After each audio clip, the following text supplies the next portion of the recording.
Mario, once again, this is going to be a video for Sunday, November 30, 2025, end of the month.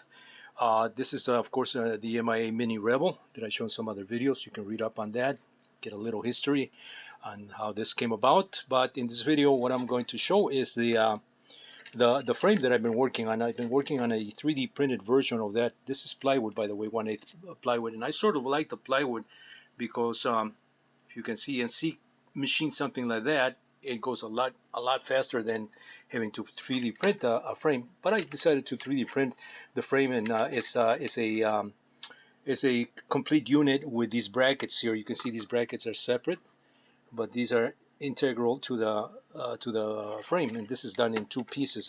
So imagine if I were to split this frame in half, so it's about 1/16 of an inch in thickness, and that's how I did this frame, left and right, so that it has the integral supports for the boom, for the ball bearings. It's got this support for this pivot point or pivot arm for that holds this wash plate in place.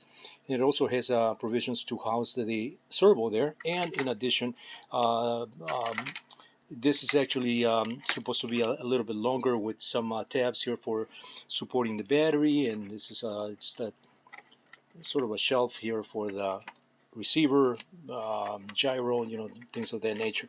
So anyway, this is the frame that I did, and I did this rather quickly. I printed this at 300% because I was in a hurry to.